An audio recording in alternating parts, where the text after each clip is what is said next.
our trip to Europe. Back when SLH was with Hyatt, we stayed at some incredible properties for relatively cheap using Hyatt points. That was an absolute blast. But yeah, we've stayed at some incredible properties. Waldorf Astoria Maldives, the best hotel I've ever stayed at and probably will ever stay at. Maybe, we'll see. But yeah, we've stayed at some incredible hotels, and I absolutely loved that SLH partnership with Hyatt.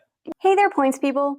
You just heard a clip from German Sambel. German has been traveling the world using credit card points for several years. But last year, he just started sharing his knowledge on social media, and he grew his pages to more than 300,000 followers in just 6 months. In this episode, expect to hear about some of the most aspirational resorts in the world, how you can find some of this elusive availability on points, how you can get in on these deals even if you don't have access to a lot of the credit cards that we're always mentioning, and so much more. And if you are looking to maximize your points so that you can travel like German, check out our upcoming free live training at geobreezetravel.com/webinar. We only host these kinds of trainings a couple of times per year. Also, we don't record them. It's just exclusive content for anybody who shows up live. So, if you miss it, you miss out. Again, you can register at geobreezetravel.com/webinar. And now, on with the show.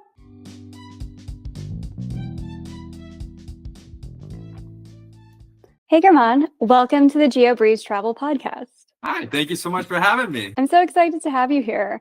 And we are going to talk about all of the different tips and tricks for buying points to get some luxurious hotel stays for like 70 to 80% off. You have a bunch of great tutorials on your social media. But before we jump into all of that, how many people say hi, German, whenever they see you? Every single one. I just had a call yesterday and the person was like, hi, German. And I was like, whoa, how do you know how to pronounce my name correctly? And he was like, I did my research. I was like, that's crazy. There's literally only been like 1 or 2 people that have ever said my name correctly the first time around. Have you ever been to Germany, and do they love your name? I have not been to Germany, but I'm from, kind of funny, I was born in Estonia. My native language is Russian, and then my name is German. So 3 countries in one. But I live in America, 4. Okay, so let's get into your backstory. Tell us a little bit about you, how that happened. How did you get into the world of points and miles? Yeah, long story short, I played hockey my whole life. I moved from Estonia to Russia to play hockey. I played there for 3 years, moved to the States to play hockey, never made it anywhere. And so went to college. And then while I was in college, I started my e-commerce business. And with e-commerce, obviously, you spend a lot of money on ads, you spend a lot of money on inventory. And so I started getting a good amount of credit card points, and I've made lots of mistakes. I've cashed out hundreds of thousands of points. And then over time, I learned how to use them properly. And here we are now. I'm trying to share my knowledge with everyone else on social media. How long did it take between opening the e-commerce store and then being like, oh my God, these points are not worth 1 cent per point. I could be doing so much more.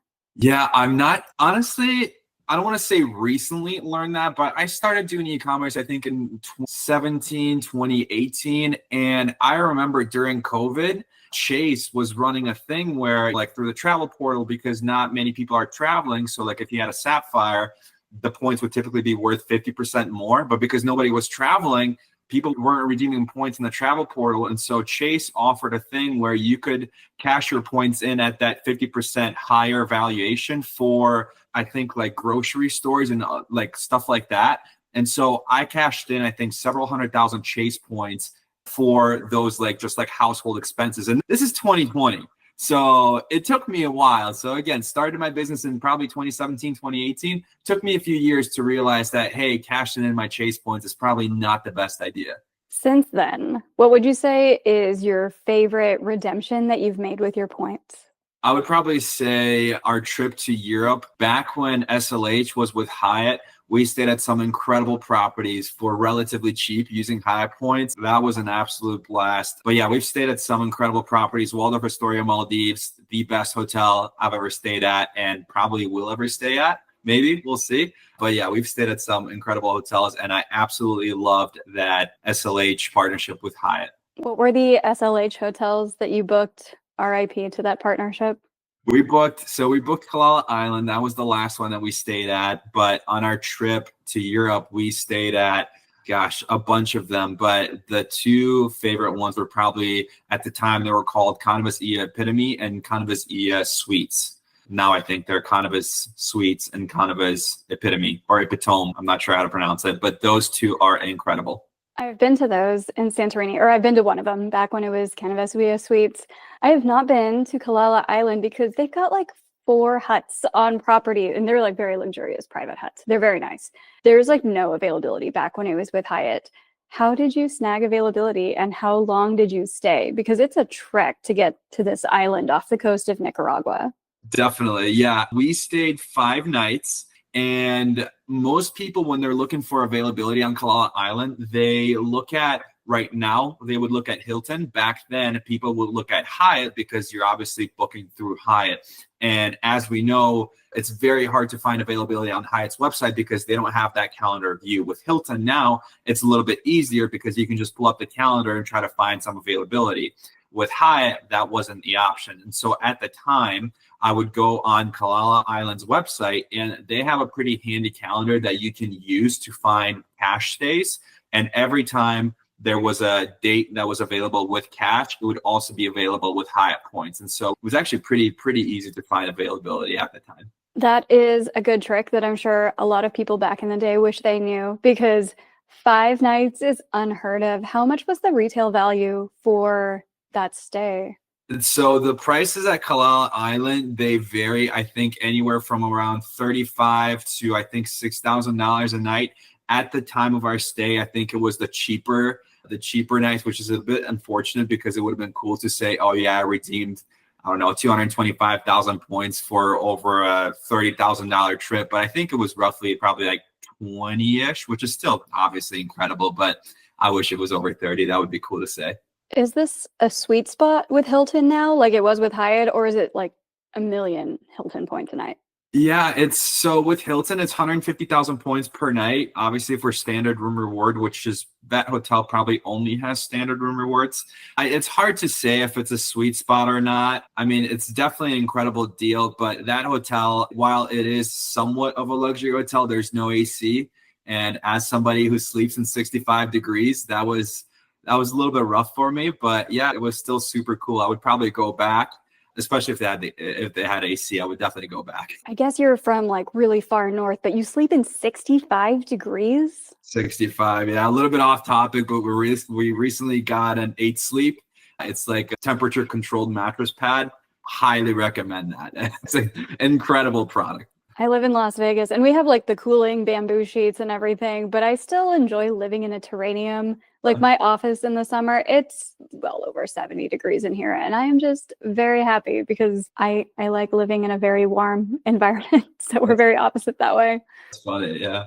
When you booked the Waldorf Astoria Maldives, which is another very aspirational property that people have raved about, how did you go about doing that one? So that one was tough to book. My recommendation for everybody is to check every morning, every single day, and just look for 5 nights. First, look for 1 night. So typically, when I'm searching for availability at Waldorf Astoria Maldives, at the top of the calendar, there's a length of stay field where you can select how many nights you want to stay. So the easiest way to find availability is to look 1 night at a time, and then hope that you can find essentially 4 or 5 nights in a row at 150,000 points per night. What might happen sometimes is there's going to be a king available the first night, 2 queen available the second night, king third night, and so on, right? So you might still be able to get 5 nights in a row, but it might not be the same room type. But they'll make it work. They'll still put you in a 1 king or 2 queen or whatever you want, but it's just easier to find availability that way. So when we were looking for availability, I realized that there's no way that I'm going to find 5 nights in a row to use my points on and to get the 5th night free, because even if there's 5 nights available at 150,000 points per night, if it's not the same exact room, if it's not the same 1 king room for all 5 nights, it's not going to be 1 reservation. So you will not get the 5th night free. And so very hard to find. And so at the time I was planning on using our free night certificates, and to book those, you have to call in. And so they were like one or two times where I was literally on the phone booking the nights with Hilton using my free night certificates, and the person would be like, okay, I booked one. Oh, sorry, the rest are gone. So like literally within minutes of me seeing it, people would be snagging those nights. And so, but one day I found 5 nights, all the same room that I could book on points, not using my free night certificates. I did not have to call in, so I just booked it, and then yeah, we figured out the flights and everything else. So yeah, that was crazy, and that was a blast of a trip. Do you use any tools to find award availability, or you're just using Hilton's calendar? I usually just use Hilton's calendar. If it's Hyatt, I'm using maxmypoint.com. That's a pretty great tool. But for Hilton and Hyatt, or sorry, for Hilton and Marriott, I just use their calendar that's built into their websites. I sometimes use the Awayz tool, AWAYZ, and that one will show if there's like multiple nights in a row, so you can just scan through the entire calendar and be like, nothing's happening at Waldorf Astoria, Maldives. So that makes it a little faster. And then rooms.arrow, which is related to seats.arrow, you can say like, hey, I just need like anything that has 5+ nights in a row, and you can filter it down to Waldorf Astoria or Conrad brand or anything like that. So those are my 2 tools whenever I'm trying to find some kind of aspirational hotel deal for a client or myself. But yeah, Hilton and Marriott have pretty good calendars where if it's like any property other than the top 5, it's pretty easy to just go through the native calendar. Definitely. Yeah, I've never heard of Awayz, so that's good to know. Thank you for that. For sure. So when you book these different resorts, oftentimes you mention they're Marriott or Hilton, and people are like, yeah, I don't want to move my Chase points or Amex points over there, but I also don't want to just put enough spend on a Hilton card or a Marriott card, and I don't stay that much at Hilton or IHG or Marriott. What can be done? How are you earning enough points for this? One thing that I talk about a lot is buying points to book your hotel stays. While that's not something that I personally do, and I always tell people that you should just be using your credit card points, right? If you want to stay at Waldorf Astoria Maldives, the best way to do that is to just get some Hilton credit cards. You get a bunch of Hilton points. Maybe you can transfer some Amex points if you're a little bit short. That's what I would be doing. And I think that most people, they don't really have an issue moving points to Hilton. What they have an issue with is opening up new credit cards. I think that a lot of people have a misunderstanding that credit cards are bad. They think that you might only need one. And the way that a lot of people think is that if I don't need to borrow money, I don't need a credit card. If I can just use my debit card, I'm set. Credit cards are bad. I shouldn't even get any. And so I realized that a lot of people think that way. And for those people, the only way to experience this kind of luxury travel that us points and miles people can achieve is by buying essentially Hilton points or Marriott points or Hyatt points, whatever it is. And so if you don't want to open up credit cards, which no financial advice here, but you should, I think it's a good thing to open up new credit cards. And not only is it good for travel, but it's also good for your credit score. Not going to get into that, but yeah, I think if you don't want to open up credit card, buying points and airline miles is definitely a very good idea. Most of the people who listen to the show are American or Canadian. But if you are listening to this and you're like, I'm Estonian, or I live in Germany, or I live somewhere where we do not have access to these types of credit cards, the purchasing of points is going to be your best option, because you can oftentimes buy the points required for one of these really luxurious resorts or business class flights, and then flip them into the actual hotel stay or the flight, where you're paying maybe $1,000 to buy the points, and then you flip that into a $4,000 hotel stay. How does that work logistically? How does buying points works? Yes, where somebody's like, when is it a good deal to buy points? Like, should I just buy points? They're on sale. I want to stay at this Hilton one day. Should I just load up on Hilton points right now? Yeah, so great question. And I think for everybody, it's going to be a little bit different. So for me personally, if I were to be buying points, as somebody who travels a lot and as somebody who wants to stay at luxury hotels, Hilton, for example, has a limit of the most you could ever get is 480,000 points per calendar year. So 2020 just started a couple of weeks ago. I have a limit of 480,000 points that I can buy in 2025. And that's a 5-night stay at a place like Waldorf Astoria, Costa Rica. That's opening up here in May, I believe. 480,000 points will not cover a 5-night stay at Waldorf Astoria Cabo, which is a place that everybody loves. And so For me personally, if I'm buying points, I'm making sure that I'm using those points on essentially the best hotels possible, right? If you're buying points just to save a little bit of money, so for example, let's say like a Hilton Garden Inn, right? You might be able to save some money there on a 5-night stay. You might save a couple $100. For me, it's not worth it because I'm wasting all of those points on a hotel stay that might not be very luxurious. You know what I mean? I would much rather save that point limit and buy them for a hotel like Waldorf Astoria Cabo, where I'm going to be saving thousands of dollars, right? And also another thing that might help somebody make a decision is how much do they want to travel? If they're only traveling once a year, then just wherever you're traveling, just buy the points, see if it's a good deal. And by see if it's a good deal, I mean, compare the cash rate of the hotel to the cost of points. If you were to buy those points and then book that same hotel using points, compare the cash rate to the cost of the points. If it's a better deal, just buy the points. Who cares if it's not at a luxurious property? As long as you're saving money and you're not going to need those points later in the year, just do it. For sure. I always tell people don't buy points speculatively unless, number one, you already know where you're going to use those points, where you're like, okay, I know I'm going to use them for Waldorf Astoria, and I physically see there is availability. And then, like you said, run the math. Is it cheaper to buy the points and then use the points for this day? Or is it just cheaper to buy the hotel room? Because if it's going to cost you more to buy the points and go through all of this nonsense, just buy the hotel room.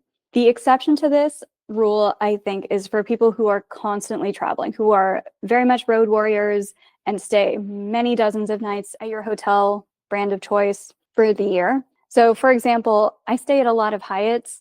Hyatt usually has 4 or so sales per year. The Q4 one historically over the last couple of years tends to be a little bit better. So around Black Friday, I might load up on Hyatt points to book hotel stays for the next year. But I'm not buying IHG or Marriott or Hilton stays just because they're on sale, unless I have a specific stay that I know I'm going to use them for. 100% agree. I think that those were all great points. One thing that I would add, I think for Hilton, it is very, very easy to get an amazing deal by buying points, just because the way that the rates are set up and the way that they price their points, I think that it's very easy to save a ton of money on Hilton stays. And so what I will tell people is same thing. Don't buy speculatively. You need to have something in mind. However, the only way that I would recommend people buying points speculatively is, as you said, if you have multiple trips in mind for the next year, but also don't just buy the points and sit on them. Buy the points and then make a reservation, make a refundable reservation using those points. Like, for example, if you want to go to, let's say, Waldorf Astoria, Costa Rica is opening up in a few months, right? If you want to go there, but you can't find any dates that work for you now, but you know that you're going to be booking it with points that you're buying, don't just sit on those points. Instead, make a reservation at Waldorf Astoria in Maui, right? So that if something happens, like, for example, Hilton just increased the point prices on a bunch of their hotels across the board. So for example, Waldorf Astoria Cabo used to be 120,000 points per night. Now it's 140. So for somebody who bought points to book Waldorf Astoria Cabo and they're just sitting on those points, right? Now they can no longer get 5 nights at that hotel because the price is increased. And so don't just buy points speculatively and then sit on them. If you're going to buy them, at least put them into a reservation so that if something happens and Hilton increases the prices once again, at least you have a reservation somewhere nice that you can actually make a trip out of. You've done a lot of different tutorials of where you can easily, or maybe with a little bit of challenge, implement this strategy of buying points and then saving a lot of money, especially because Hilton has 5th night free, Marriott has 5th night free when booking points, IHG has 4th night free if you have the IHG Rewards credit card. What are some of the properties that you would recommend people watch and try to see, okay, is this somewhere that I'm interested in going? Because this is the property where this kind of strategy makes sense and can save you a lot of money. What are some of your favorite luxury properties that somebody could do this for? Yeah, so for this, Hilton is the best just because of the way that their hotels are priced. I try to explain it sometimes in via messages when people ask me, and it's just a little bit hard to explain. So I'll try it here. But basically you have Waldorf Astoria Cabo, right? It's $2,000 per night, but it's 140,000 points per night.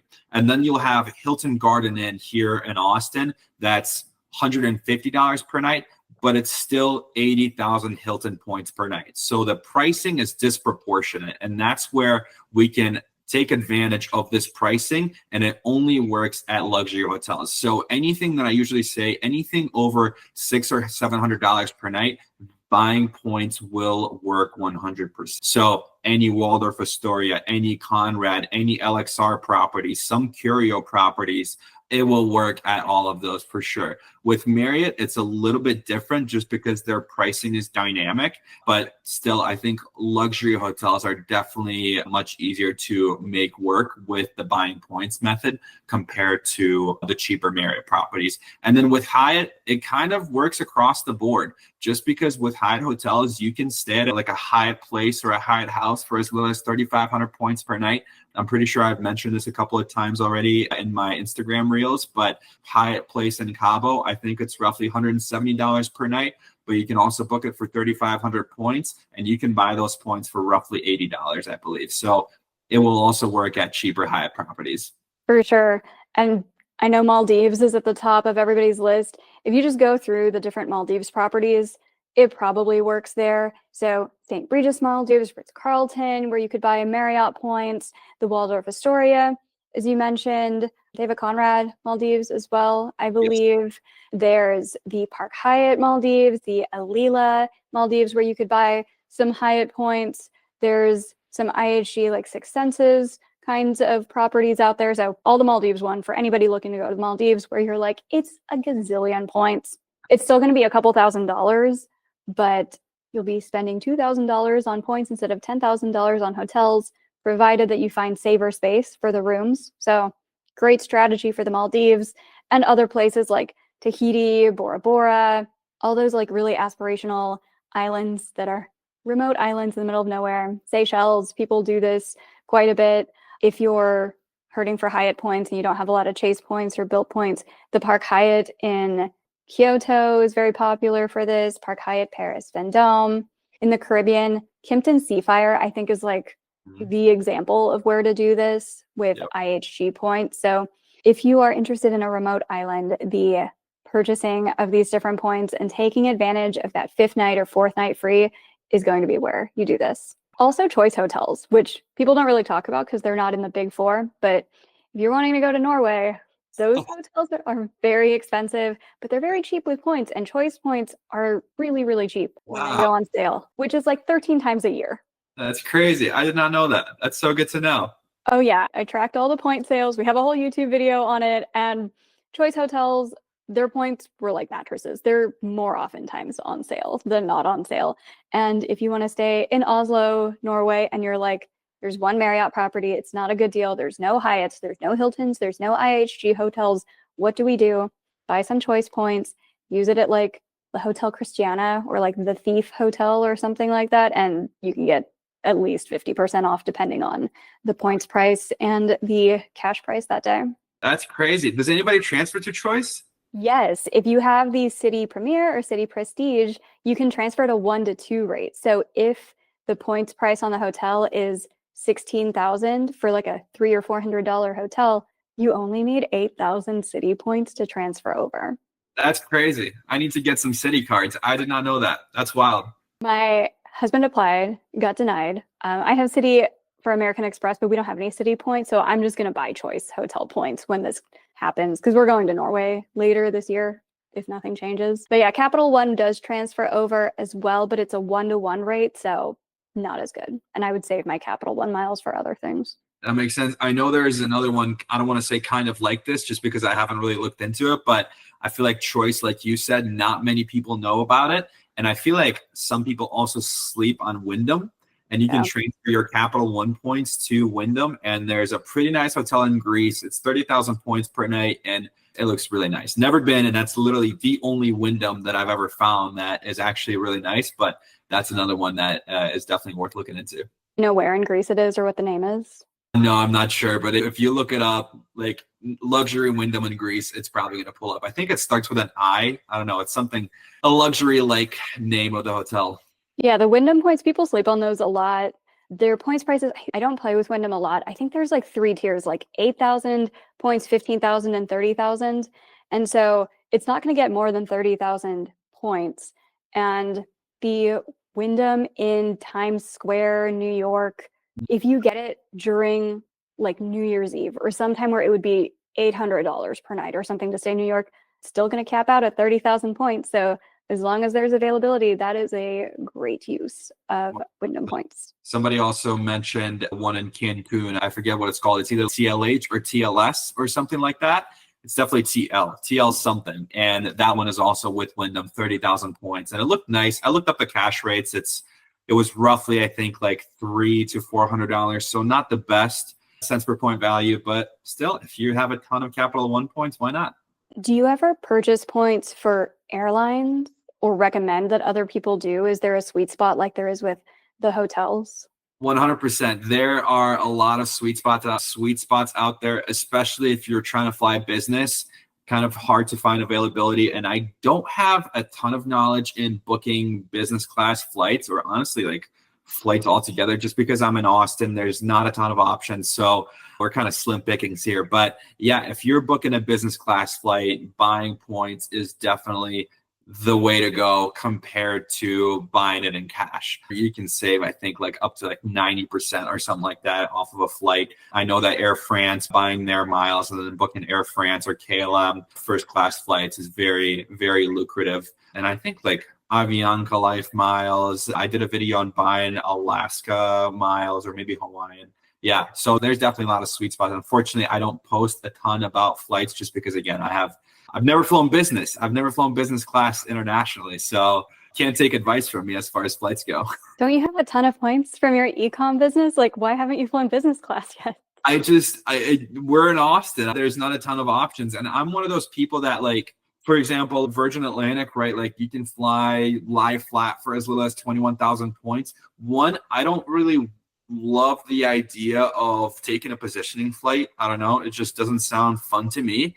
And also, I don't want to fly to London when it's like freezing cold. You know what I mean? I don't think London is exactly known for lovely winters and Christmas markets. I'm sure it's still going to be fun, but I don't know. I'd rather go there when it's warm, and you're not going to be able to find the 21,000 point flight when it's warm. I love how you're like, I want to go there when it's warm, but then turn the air conditioning down to 65 degrees to sleep at night. That's exactly right. If there's no fan at the hotel, I'm out.